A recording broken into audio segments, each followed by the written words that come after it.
Bitcoin como representación de las criptomonedas y S&P 500 como representación de los índices en Estados Unidos se encuentran a pocas horas de confirmar o no un cierre semanal que, de ser negativo, tendría consecuencias bajistas a corto plazo en todo el mercado. Sin embargo, el día de hoy históricamente ha sido alcista, así que en el vídeo de hoy voy a comentar las noticias de última hora, repasaré diferentes datos para ver qué podemos esperar de los próximos días y analizaré la última hora del S&P 500 y Bitcoin. Bueno, lo que primero quiero hacer es repasar las noticias de última hora referentes al calendario económico que vamos a conocer durante la jornada de hoy, independientemente de las noticias secundarias, por así decirlo, que vamos a ver. Quiero focalizarme, obviamente, en las principales, y una de ellas es el PIB de Estados Unidos, que vamos a conocer a las 14:30 UTC+2. Antes de nada, recuerda que el PIB se entrega de tres formas o se entrega en tres datos, básicamente para ser mucho más precisos en cuanto a el dato final, ¿no? Fíjate cómo lo que se preveía en el primero de los tres datos, el día de hoy va a ser el tercer y último dato de este segundo trimestre, lo que se preveía era un 1,8% de crecimiento, lo cual está bien, y finalmente se prevé que va a terminar siendo un 2,1%. Veremos si hay algún tipo de sorpresa positiva o negativa. Entonces, más allá del PIB, vamos a tener dos datos como intermedios. Creo que el dato más importante como dato es el PIB. Luego tendremos nuevas peticiones de subsidio por desempleo. Esto, al ser un dato semanal, pues no es tan relevante. Y tendremos venta de viviendas pendientes. Las peticiones de subsidio a las 14:30, igual que el PIB, y las ventas de viviendas pendientes a las 16:00, UTC+2, recuerda. Finalmente, creo que lo más importante de toda la jornada van a ser las declaraciones de Jerome Powell, el presidente de la Fed, que van a darse a las 22:00. Viene ya de hablar, y antes de hablar referente a la decisión de tipos de interés, que fue de 0%, recuerda, eso fue la semana pasada, ya estuvo hablando también, con lo cual creo que va a haber pocos datos importantes que pueda aportarnos, pero es que ahí está el peligro, cuando menos nos lo esperamos. Si todo el mundo ya está pendiente de que dé una información, de que dé un dato, ya puedes hacer conjeturas y el mercado descuenta un escenario. En el momento en el que nadie espera que pase nada es cuando hay más peligro, porque todo el mundo está con la guardia baja y si sucede algo inesperado tienes que reaccionar directamente. Entonces, no se espera que haya ningún tipo de declaración importante, pero, como digo, ahí es donde reside el peligro. Entonces, como bien sabes, venimos ya comentando desde hace bastante tiempo que esta semana iba a ser trascendental, básicamente porque, y ahora voy a comentar diferentes métricas, quiero hacer una pequeña introducción y luego haremos un análisis más cortoplacista, tanto de Bitcoin como del S&P 500, dejando de lado el medio-largo plazo. Pero bueno, ¿por qué es tan importante? Pues porque venimos de formar un patrón bajista, tanto en Bitcoin, high test rechazando niveles de resistencia y bull market support band, como en S&P 500, ruptura de los mínimos anteriores en gráfico semanal. Entonces, las confirmaciones bajistas de esta semana indican que el S&P 500 inicia una tendencia bajista en gráfico semanal y que Bitcoin hace lo propio, pudiendo dar paso a un movimiento que le lleve por lo menos a los 24.200 o lo que sea, ¿no? Confirmando un máximo decreciente y, bueno, pues atacando otros niveles.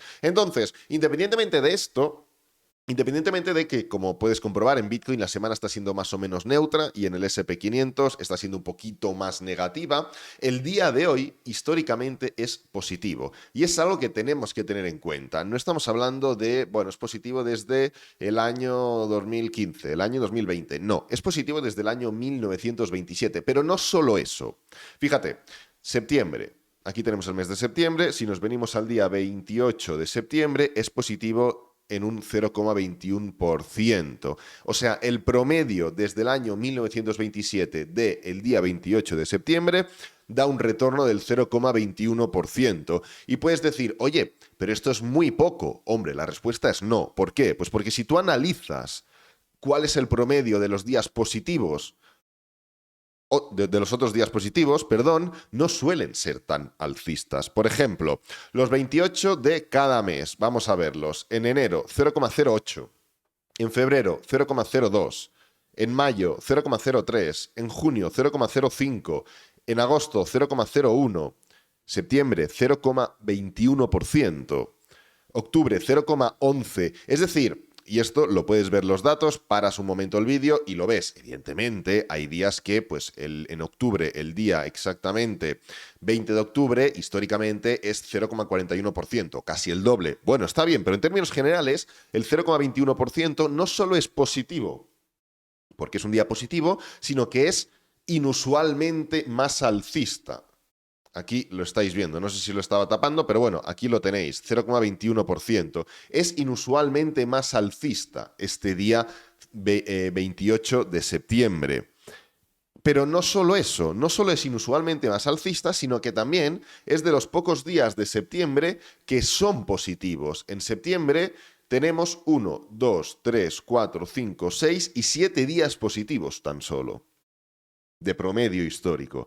¿Esto quiere decir que todos los días tienen que ser positivos, todos los 28 de septiembre? No, esto es únicamente un promedio, pero estadísticamente tenemos una alta probabilidad de que el día de hoy vaya a ser positivo. Y ahora veremos cómo puede afectar eso en el gráfico y qué podemos esperar, ¿no? Pero antes, que el día sea positivo o que este mes de septiembre, en términos generales, sea así de bajista, porque fíjate cómo el mes de septiembre es muy probable que sea el mes más bajista de todos, históricamente hablando. Esto ya casa con, aquí lo tenemos, ahora hablaremos de otros datos, con lo que tenemos de forma histórica en el SP500. El día de hoy, ¿qué día es? Pues bueno, si nos venimos aquí, esto es un calendario que cuenta los días, hoy es el día 271. ¿Vale? Pero, ¿cuándo empieza septiembre? ¿En qué día normal empieza septiembre contando días? El 1 de septiembre es el día 244. Vale, vamos a quedarnos con este dato. ¿Por qué? Pues porque si venimos aquí y ocultamos todo y ponemos un promedio, aquí tenemos un promedio y aquí tenemos otro promedio. ¿Qué diferencia hay entre estos dos promedios? Este promedio, como puedes comprobar, ya te lo digo yo, es el promedio de todos los años preelectorales que hay en el índice SP500. Pues fíjate cómo más o menos sobre el día 240, 250 del año de este promedio se inicia un movimiento bajista. Fíjate. Se inicia un movimiento bajista que se alarga hasta el día 328 más o menos, ¿vale? No me cojáis al pie de la letra. 328, ¿qué es? Pues 328 sería que estaríamos formando un movimiento correctivo hasta finales de noviembre. Un promedio y una aproximación, sobre todo. Pero no solo eso, estos son los años preelectorales. ¿Qué pasa en los años en general, en un promedio de todos los años del SP500? Pues que también se forma algo muy similar. Sobre la fecha, día 240-250 del año, se inicia un movimiento bajista que también se alarga hasta el día 300 y pico del año. Entonces, estamos viendo cómo esta métrica que estamos viendo aquí, de los retornos diarios, donde, fíjate cómo tenemos el mes de septiembre como el mes más negativo del año, casa perfectamente con la tesitura que venimos comentando. Y podrías decir, oye, vale, pero esto es para el SP500, para Bitcoin, ¿qué es lo que pasa? A ver, Bitcoin es distinto porque tiene menos rango de datos. Bitcoin, fíjate que si ponemos aquí Bitcoin, cripto, ponemos BTC, solo calcula desde el año 2010 y justamente el día 28 de septiembre, lo tenemos aquí, nos lo pone de color rojo, nos lo pone a un menos 0,37%, lo cual, si te fijas, ya es un día inusualmente bajista, históricamente hablando, porque lo normal, pues qué sé yo, menos 1,42, menos 2,10, menos 1,06, menos 1,57, menos 0,90, menos 1,21, menos 1,27. Quiero decir, es un día que es inusualmente poco bajista para los días bajistas de Bitcoin. Pero claro, entonces, ¿de qué nos fiamos? ¿De Bitcoin o del SP500? Hombre, yo de un rango de datos desde el 1927 me fío más que de un rango de datos desde el año 2010. Pero podrías decir, oye, entonces Bitcoin, pues bueno, puede tomar una dirección bajista y el SP500 puede tomar una dirección alcista.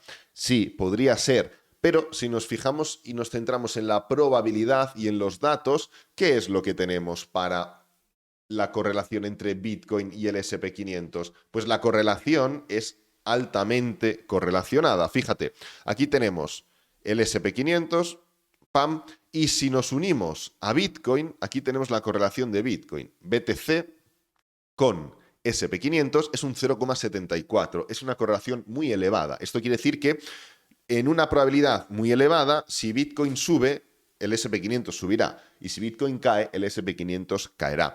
Pero fíjate, oye, solo es una correlación de los últimos 365 días. Podrías decir, es mucho tiempo, pero igual podríamos ir a más días. Pues mira, si cogemos más días, aquí nos da un total de hasta 4.000 días y aplicamos, 4.000 días son unos 10 años, un poquito menos de 10 años. Vamos a ver si nos deja aplicarlo.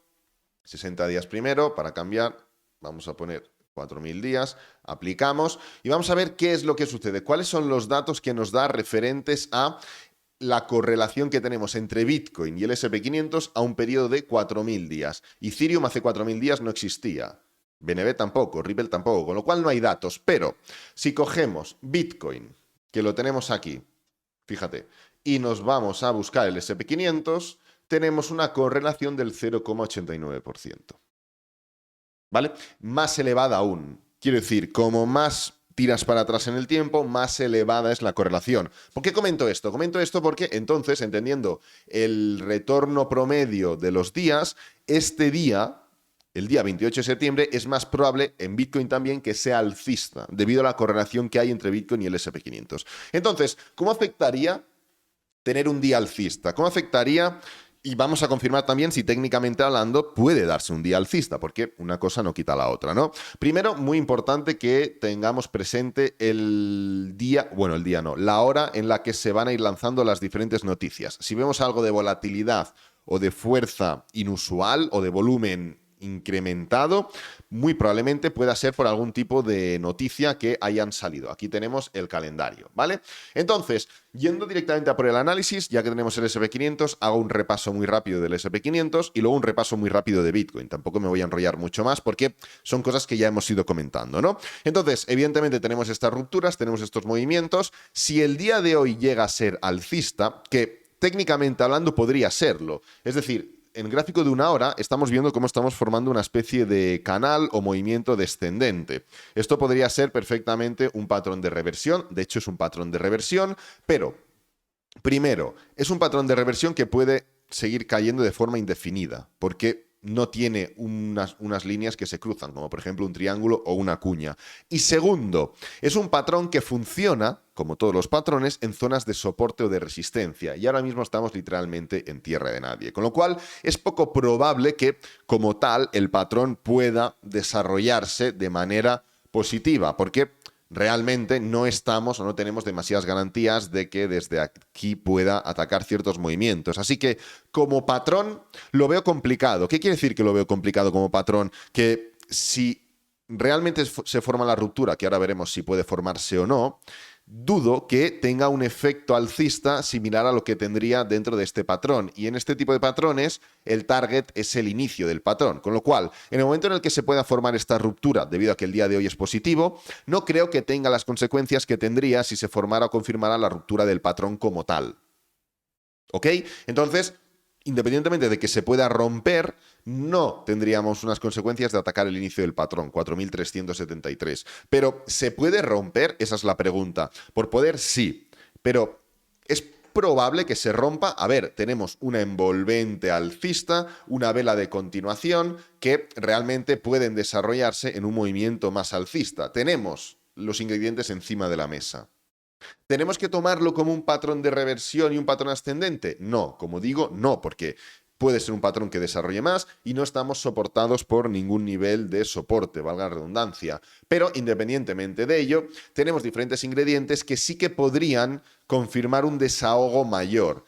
Dentro de este desahogo, tendríamos que ver si queda en tierra de nadie, nuevamente, un pequeño desahogo alcista después de esta caída, o si realmente el precio quiere atacar el anterior nivel de soporte para testearlo como resistencia y poder confirmar esta estructura, esta acción del precio que ya habíamos hecho o ya habíamos replicado en gráfico de una hora. Fíjate qué es lo que sucede en gráfico de una hora cuando rompemos los anteriores mínimos. La misma estructura actual, rompemos y el precio ¿qué está formando aquí? Un patrón de canal.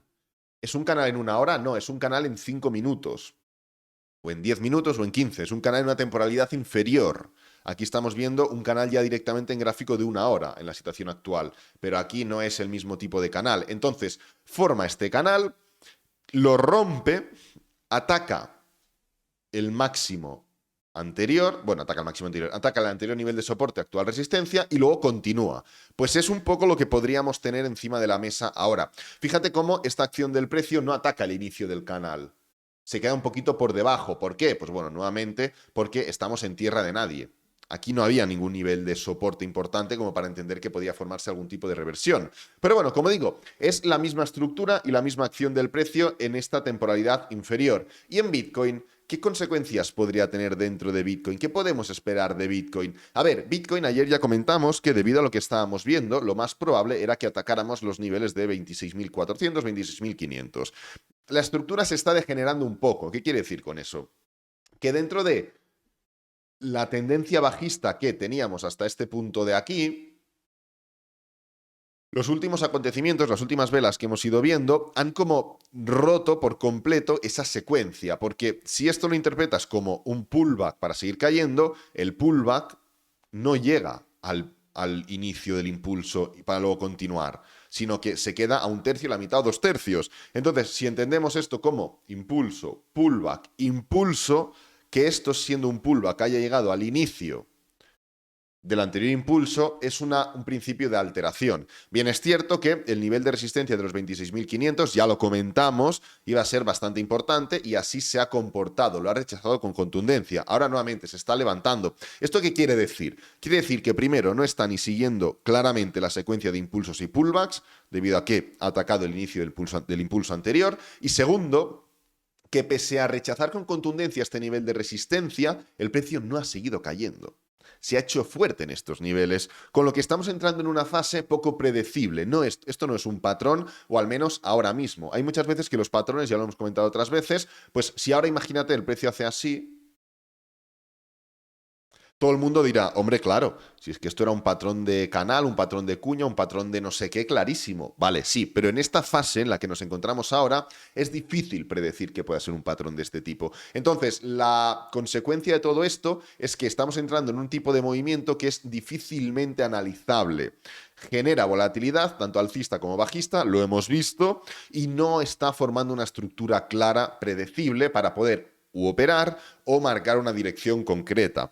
¿Esto quiere decir que no se puede analizar? No, la respuesta es no. Esto quiere decir que lo normal en este tipo de situaciones es subir temporalidades. No me voy a enrollar ya mucho más. En otras temporalidades, fíjate cómo la media móvil de 50 diaria está actuando como resistencia dinámica. Con lo cual, ¿cuáles serían los niveles de inflexión en los que nos encontramos ahora en Bitcoin? El primer nivel sería esta zona de resistencia, los 26.500, el hecho de romper y confirmar y además superar el máximo anterior implicaría pues deshacer incluso esa dirección tan cortoplacista que estaba siendo bajista. Estábamos en una tendencia bajista en gráfico de 4 horas, pues lo desharíamos por completo. Y luego, en segundo lugar, sería la media móvil de 50. Esto ya sería un cierre diario, con lo cual llevaría más tiempo, pero independientemente de ello, serían los puntos que desharían inmediatamente la estructura bajista de 4 horas. Que esto no implica que no mantengamos el patrón correctivo en temporalidades grandes, tanto diaria como semanal. Seguiríamos formando un claro patrón correctivo, pero no estaríamos desarrollando un patrón bajista en términos semanales. Así que nada, voy a dejar el vídeo por aquí, no me enrollo mucho más, espero que te haya gustado, que te haya servido, que es lo importante. Si es así, dale me gusta, suscríbete, compártelo con amigos, con la familia y nos vemos en el próximo vídeo. Adiós.